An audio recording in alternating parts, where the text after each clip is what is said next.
Hello and welcome to another episode of Kings of History, a podcast where we will talk about all the kings of Portugal in chronological order.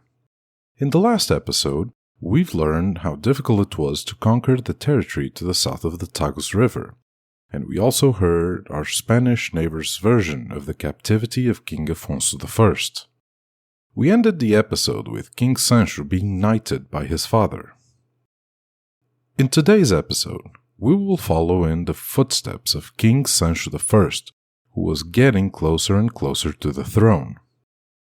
But before we start, I'd like to remind everyone that you can listen to all the episodes released so far via our website, kingsofhistory.buzzsprout.com. You can also follow us on social media so that you're always up to date when we release new episodes and many other things. So stop by and give us a like. If you are feeling generous and you would like to contribute to the insurmountable amount of coffee that we need to keep our episodes fresh, then stop by our Patreon. Now, let's get down to business. In Portugal, in 1173, a veritable revolution seems to have taken place in the royal court. We see that from September 1169, documents were signed jointly by the officials of the court, or of King Afonso Henriques, and by the officials of King Sancho, with the son's name next to the father's. We've also looked into the theories that this seemed to raise. Now, in October 1173, the officers of King Afonso Henriques vanished from the documentation, and the officers of Prince Sancho ceased to be officers of King Sancho, and became the holders of office positions in the royal court. In other words, King Afonso was the one who gave his son's men positions at court, although this may not mean that his father was giving up power. In all likelihood, Sancho's men were people chosen and/or approved by the king, and who were also his men. An example of this is the fact that Fernando Afonso, eldest and illegitimate son of King Afonso Henriques, senior ensign of the kingdom until then, became King Sancho's ensign from April onwards. He ended up disappearing from the documentation in October, and there are various theories about his fate, but that's something we're not going to give a follow-up in this podcast. One important point we have to make, which has also been pointed out to us by our listeners, is the question of the capital cities of this period. This is one of those terms, like the term king in Hispanic style, that can cause some confusion for a modern reader who is not properly prepared to interpret the differences. Historians today use this term unabashedly, but our concept of a country's capital, as we have it today, didn't exist at the time. There were rare cases, such as in France until the 12th century, when the king found himself almost hostage, if you will, in Paris, and in a portion of territory that, compared to the whole country he was supposedly ruling, was akin to a small island. That's why, even today, the territory around Paris is literally called Île-de-France. So it's not surprising that, for half of its history, the Capet dynasty remained based in Paris. In fact, there is a very interesting theory provided by historian Patrick Boucheron, who argues that this peculiar situation of Paris is probably the foundation of the concept of capital as it has come to be conceived.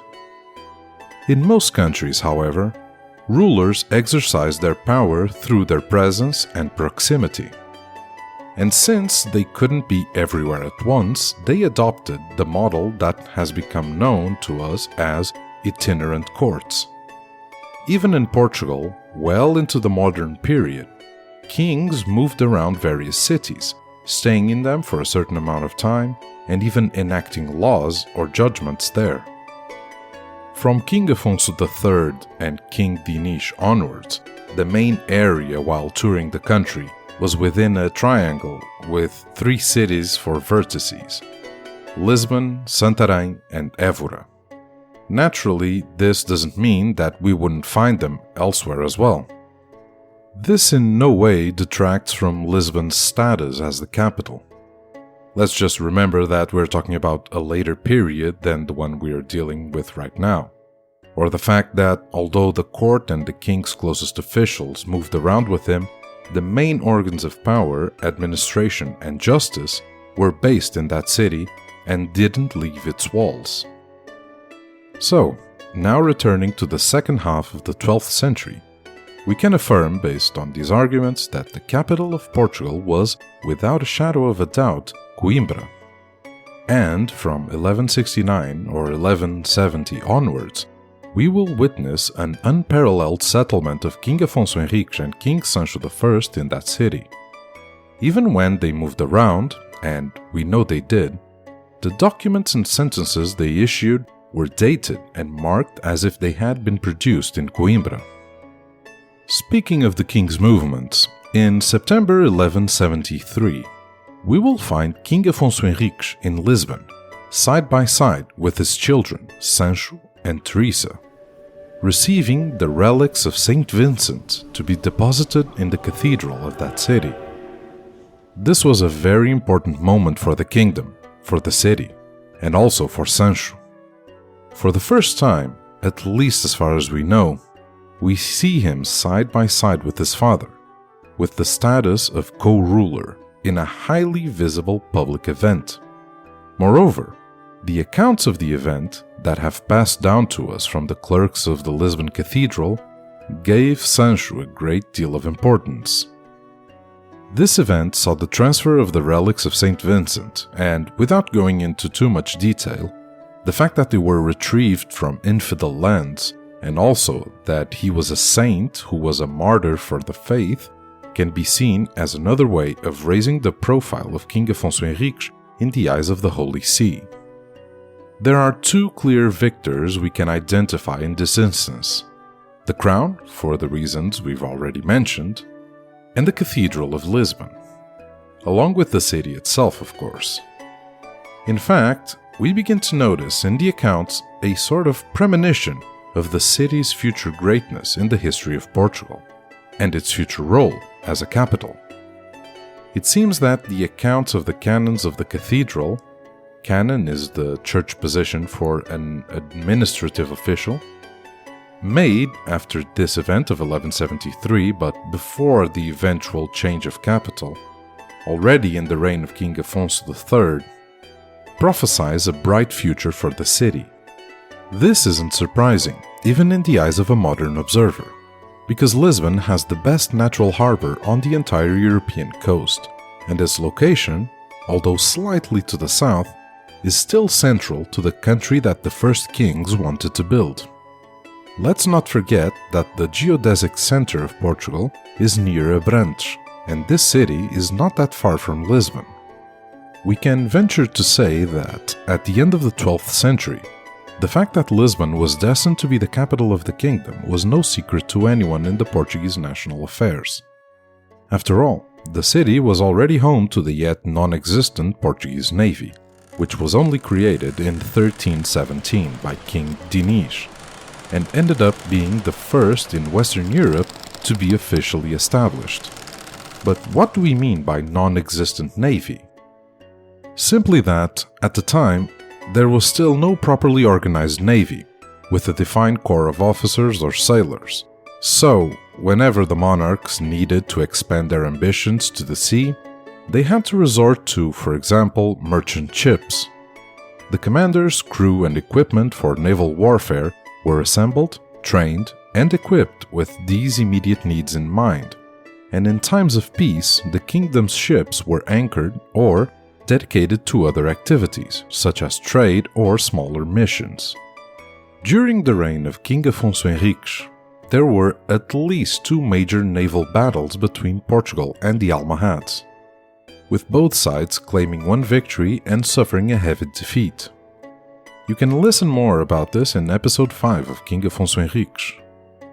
But let's get our feet back on the ground and go to the other side of the border, where, in 1171, Urraca Afonso, daughter of Afonso Henriques and still Queen of Leon, gave King Ferdinand II an heir, whom she named, of course, Alfonso.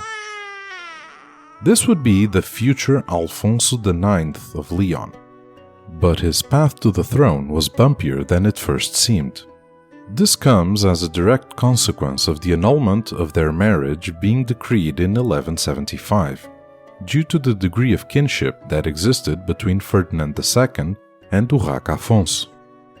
Although the marriage had never been a merry one, in fact, quite the contrary, it seems that Ferdinand II was reluctant to accept the annulment, perhaps because he wanted to protect his son's rights and not have him declared illegitimate.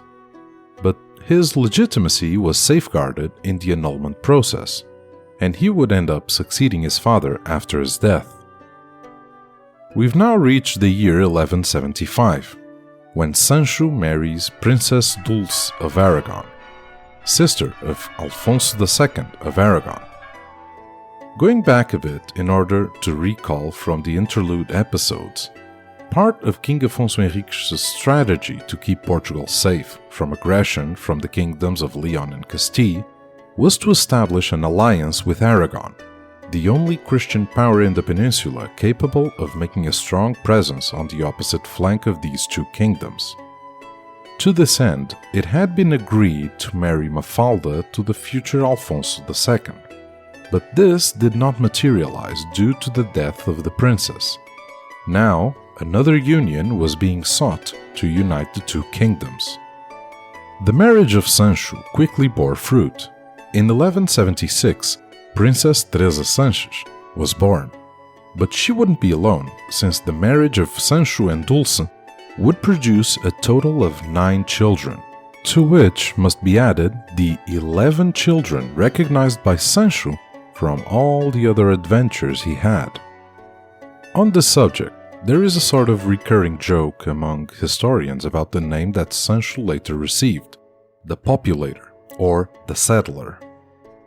The second king of Portugal, with his 20 children, also made a direct contribution to populating the kingdom, rather than just granting charters and founding new settlements.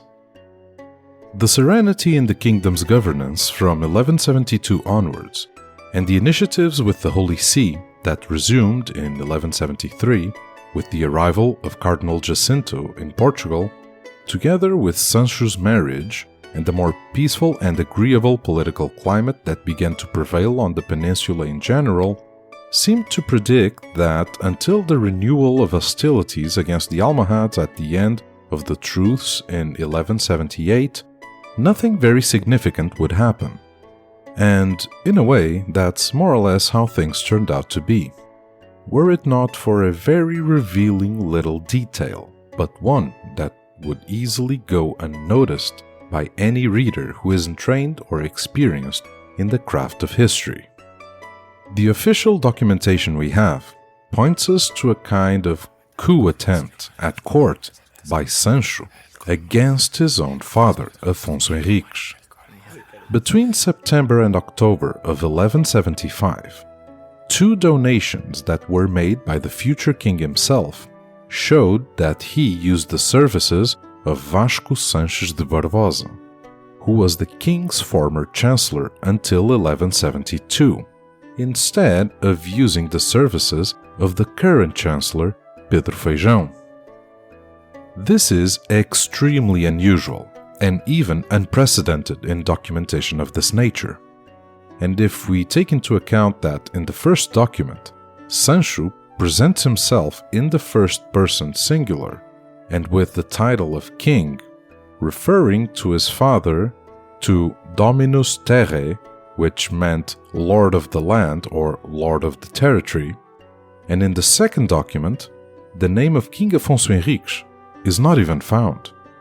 Seems to mean that Sancho was presenting himself as king and ruler in full, without any limitations, his father being demoted to a kind of king emeritus. But in order to properly understand the situation, let's turn to a parallel that mirrors the situation that Sancho concocted.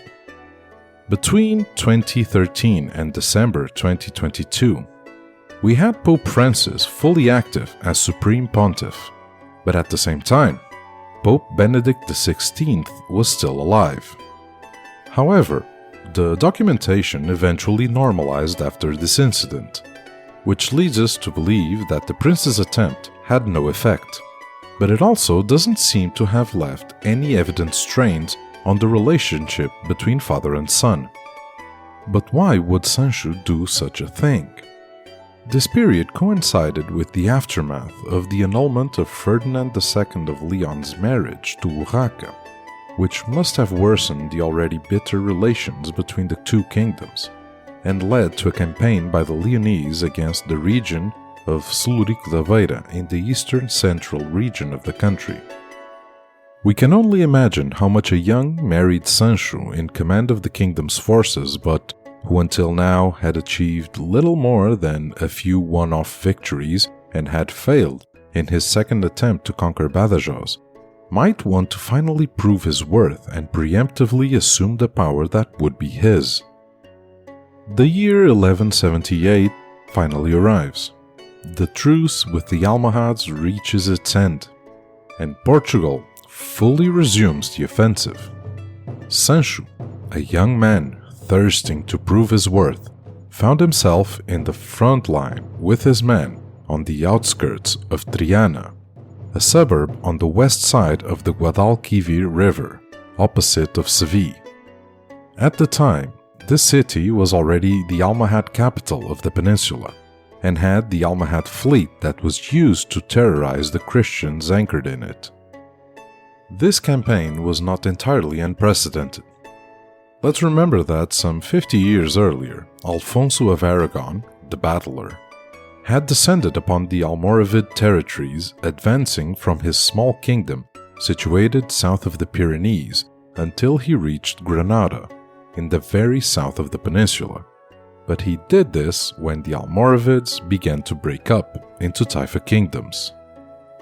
We also have the example of Ferdinand II of Leon, who took advantage of an absence of Almohad troops in 1177 to penetrate Andalusia and get close to the Guadalquivir and Seville itself, without even seeing the city from near or far. But unlike these two, Sancho advanced at a time when the Almohads were well prepared, having suffered the aforementioned attack by Ferdinand II in the previous year. In fact, they were so wary that while Sancho was advancing, an Almohad contingent took the opposite route and attacked Alcácer do Sal. Sancho didn't just enter the province of Seville, he sacked the important neighborhood of Triana, with only the river between him and the city itself. The sacking was of tremendous audacity, which made even the enemies of the Portuguese praise him. For example, a chapter book from Santiago de Compostela praises the Portuguese feat enormously, even going as far as to extol Sancho's lineage. On his return, Sancho reconquered Beja again, only to have to abandon it again. But he didn't come empty-handed. He brought with him a vast amount of loot, flabbergasting Christendom, and of course, managed to end the truce with the Almohads with a bang. It was time to reap the dividends, and Portugal soon did so, by having Rome turning its head to it. The following year, on the 23rd of May, 1179, Portugal achieved what is probably the most important victory of the founding king's reign, the issuance of the bull Manifestus Probatum. This bull finally put an end to Leon's aspirations, placing Portugal on an equal footing with all the surrounding kingdoms and as part of the family of fully fledged monarchies in Europe. In fact, this was not already the case, largely due to the politics of the Kingdom of Leon. Between 1173 and 1179, a number of peace treaties, negotiations between kingdoms, treaties of friendship and allocation of land or spheres of influence to be conquered from the Muslims were concluded. Some of these meetings brought together Leon, Castile, and Aragon, or at least took the absent kingdoms into consideration, either by mention or by the presence of observers and envoys. And Portugal? of all these meetings and treaties, was invited to none. Even Aragon, which had an alliance with Portugal through marital ties, had the same problem with Castile as the Portuguese had with Leon, and also chose to assert itself before the Holy See in order to free itself from any obligation towards its Castilian neighbor, was unable or unwilling to include Portugal in these processes. So, when the bull finally arrived, it was a sigh of relief for the Portuguese court. This bull was made possible by a series of factors, some of which we've already mentioned in previous episodes, but let's just do a quick recap. On the one hand, the Treaty of Venice in 1177, followed by the so-called Peace of Constance, put an end to the conflict between Emperor Frederick Barbarossa of the Holy Roman Empire and the papacy. On the other hand, the arrival of Cardinal Jacinto as papal legate to the peninsula in 1172 allowed Rome to become more aware of the real problems facing this territory and made it possible to fine-tune the Holy See's strategy for Hispania. Before we continue, we need to talk about the state of the conflict over the primacy of the Peninsular Church. This conflict was between Braga and Toledo, but eventually subsided once the papacy decided to grant the title to Toledo, but to strip it of any real power, making it an honorary title and nothing more. This leaked the real ambitions of either party. We can see this today in the fact that although many of us are no longer familiar with the structures and organization of the Church, we can still recognize titles such as Cardinal Patriarch, Archbishop, Bishop, etc. The title of Primate of Spain, on the other hand, completely passes us by. Even in Spain, only the Toledans make a point of proudly saying that their diocese is the primate see of Spain. Another factor that helped this understanding was the death of João Peculiar in 1175. He, who was a key figure in the fight for Portugal's independence and affirmation, was also a man of the Church who was unyielding in the face of certain orders from the Roman court, and for this reason was frowned upon and even punished. From 1163 onwards, his age and illness prevented him from moving around, and he stopped traveling outside his lands, let alone to Rome, which also explains why the process of Portugal's affirmation with Rome fell very much dormant. In 1175, after the passing of João Peculiar, Godinho was appointed to take his place.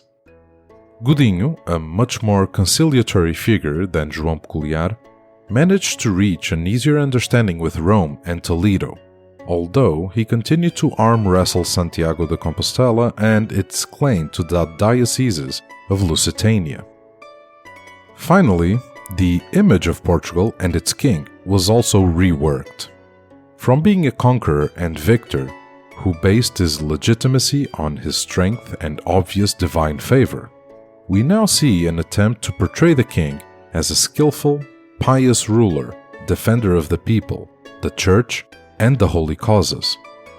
In this context, we should remember the episode of the transfer of the relics of Saint Vincent to Lisbon, after they had been obtained from the midst of the infidel lands. We know that Portugal had once again taken an interest in the Holy See, and that Godinho had traveled to Rome several times, the first time between 1176 and 1177. We also know that, around this time, a military campaign was launched by Sancho to Triana near Seville, which made Europe's eyes widen and even made its enemies appreciate the Portuguese' achievements. We also know that Portugal had allies in the Knights Templar, who were by now at the height of their power, since that on the 25th of November 1177, under the command of King Baldwin IV of Jerusalem, they had defeated an overwhelming force from Saladin that could well have meant the collapse of the Christian kingdoms in the Levant, had the outcome been different. Furthermore, we know that Rome doesn't do anything without being asked or at least formally engaged with. So we are sure that there was another request to recognize Portugal as a kingdom before May 1179, although we don't specifically know of it or have any idea of when or how it happened. Rome doesn't accept new favors without new payments, so the Portuguese tribute of 4 ounces of gold made in 1143-1144 was essentially quadrupled to 2 gold marks. What we do know is that on the 23rd of May 1179, the long-awaited bull reached the kingdom, and among other things, guaranteed Portugal's status as an independent kingdom and only a vassal of the Holy See. The status of Afonso Henriques as its first king, the guarantee of possession of the territories to be conquered, and the inviolability of this new political entity in the face of any other Christian power. Encouraged by the certainty of independence, the Portuguese did not disarm. On the one hand, after an alliance with Alfonso VIII of Castile, they attacked Leon, which defended itself well and inflicted heavy defeats on the Portuguese side. On the other hand, they continued to pressure the Muslims by land and by sea.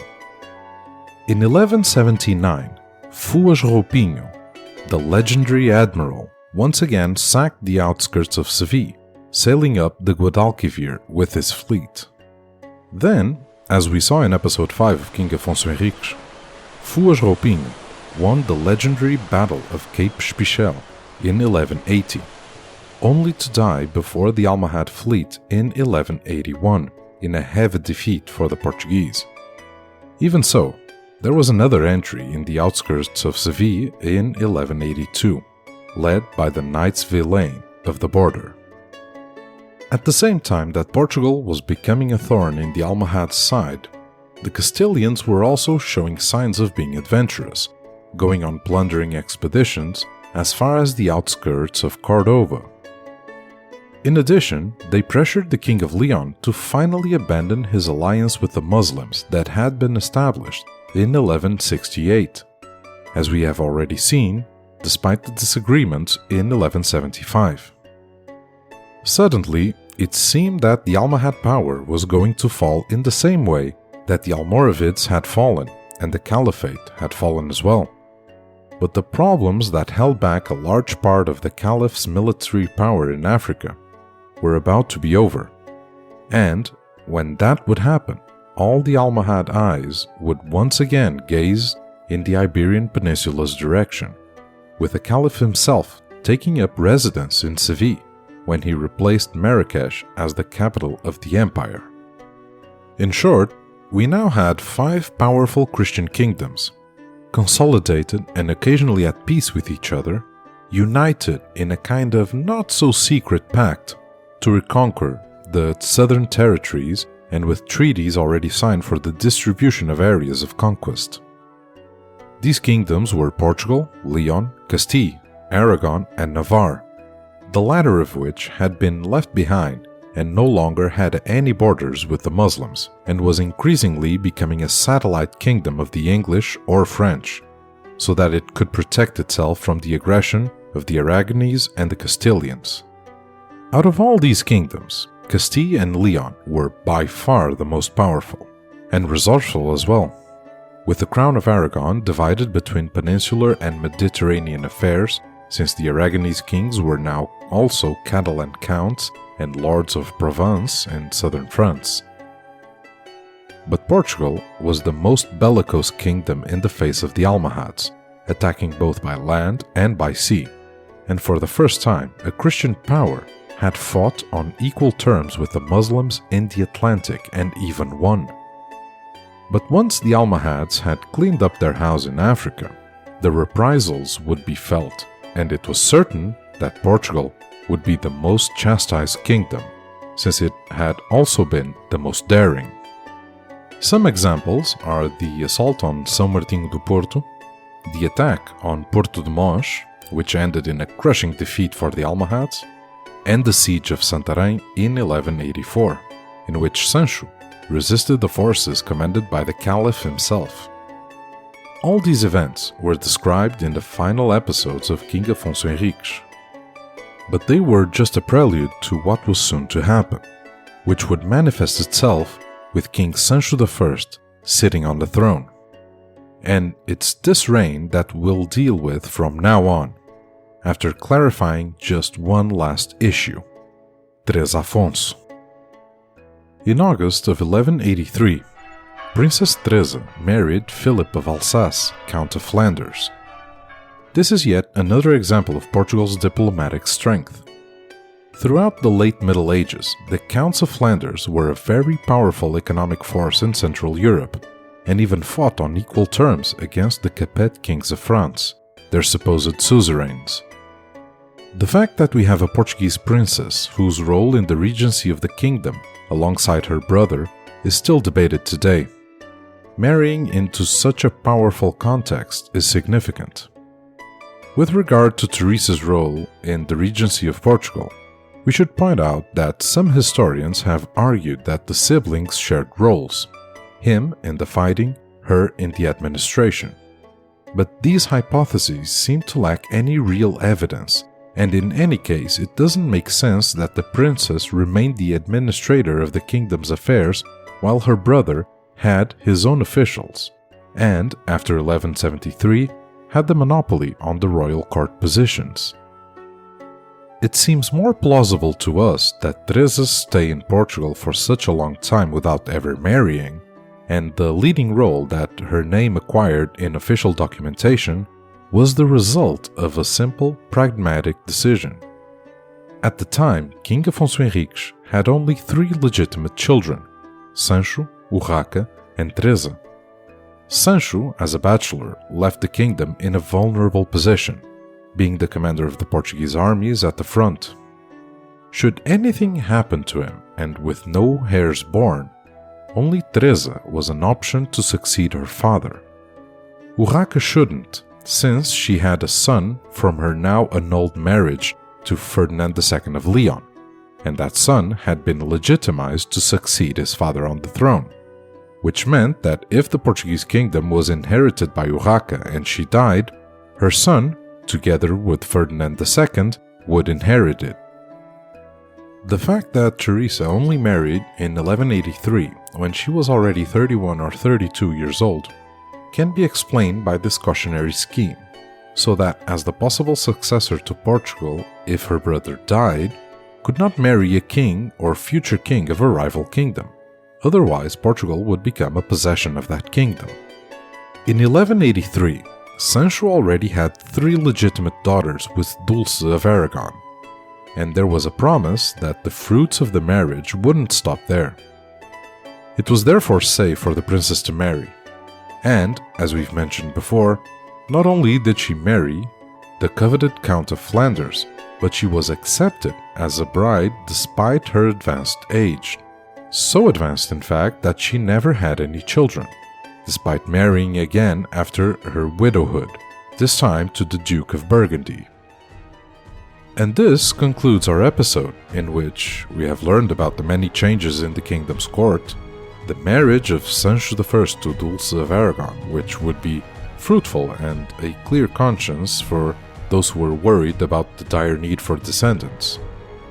Don't miss the next episode, where we will finally get to know Sancho I as king in all his glory.